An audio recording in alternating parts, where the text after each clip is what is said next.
Assalamualaikum warahmatullahi wabarakatuh, sahabat kalian yang berbahagia. Kita mau tidak mau akhirnya mau juga ya, setidaknya melihat dan juga berbincang entah melalui sarana langsung verbal seperti biasa maupun lewat grup-grup WhatsApp, mungkin juga lewat komentar-komentar di Facebook, terutama soal vaksin COVID-19. Saya ketemu seorang teman junior ya, saya tanya mau nggak divaksin, enggak katanya.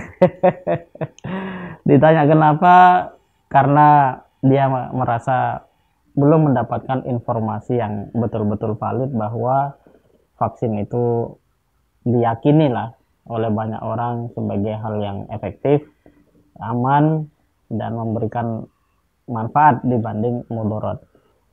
Saya sampaikan bahwa MUI sudah mengatakan bahwa vaksin ini halal dan suci, tetapi memang masyarakat boleh jadi bukan pada sisi yang sebenarnya halal atau haram, tapi memang ada juga jejak-jejak historis perjalanan bangsa kita belakangan, di mana tampaknya kejujuran itu menjadi hal yang sangat ditunggu-tunggu.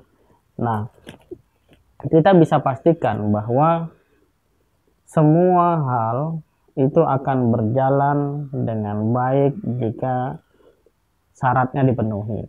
Syaratnya dua, pertama niat yang baik, kemudian yang kedua caranya yang baik.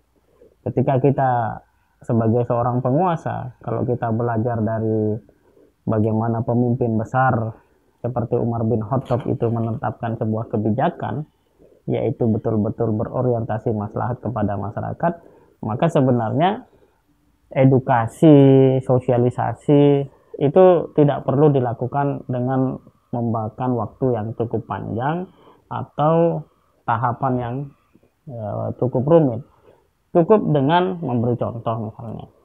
Nah, tapi lagi-lagi ini yang menjadi sangat mahal, bahwa kejujuran, kesungguhan, bahkan kemudian akuntabilitas dan keterbukaan ini yang sebenarnya menjadi dasar mengapa sebagian masyarakat masih bimbang untuk bisa menerima divaksin atau tidak. Yang jelas secara hukum kaitannya dengan syariah, vaksin ini sudah dikatakan MUI halal dan suci. Artinya dari sisi syariat ini sudah aman bagi umat Islam karena MUI sudah menyatakan bahwa itu adalah halal. Nah, penting bagi kita melihat hikmahnya ke depan adalah bahwa masyarakat kita kian hari kian memiliki akses informasi yang semakin terbuka. Dengan kata lain, tingkat kecerdasan masyarakat kita terus meningkat. Pada saat yang sama, ya, alternatif referensi di dalam kehidupan kita saat ini itu sangat banyak, ya, sangat beragam, dan itu tidak mungkin bisa dibendung. Dan ini menunjukkan bahwa sisi kesungguhan dari pihak pemerintah menjelaskan, meyakinkan, membuktikan bahwa setiap program yang dijalankan dan diwajibkan kepada masyarakat itu adalah baik, itu betul-betul dapat dinalar oleh masyarakat secara umum.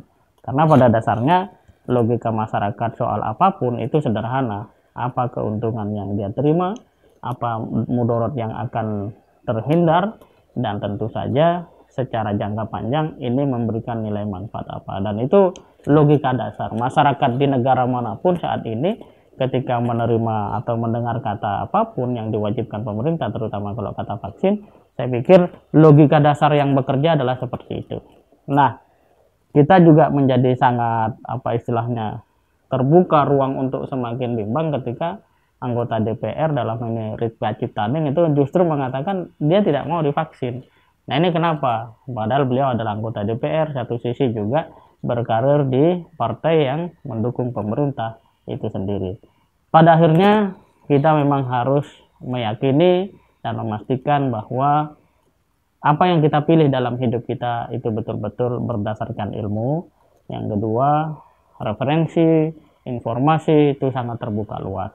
Pada pemerintah kita berharap bahwa pandangan yang berbeda adalah sesuatu yang memungkinkan kita melihat secara lebih bijaksana, sehingga pendekatan kita terhadap mereka yang berbeda adalah edukasi, sosialisasi, bukan kemudian keangkuhan atau hal-hal yang justru menjadikan masyarakat kian ketakutan atau malah semakin tidak percaya. Prinsipnya wabah COVID-19 harus sama-sama kita akhiri, dan itu boleh jadi diantaranya adalah dengan menerapkan vaksin itu.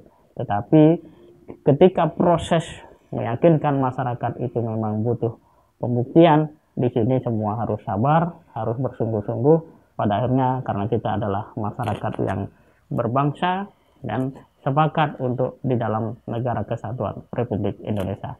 Semoga bermanfaat. Assalamualaikum warahmatullahi wabarakatuh.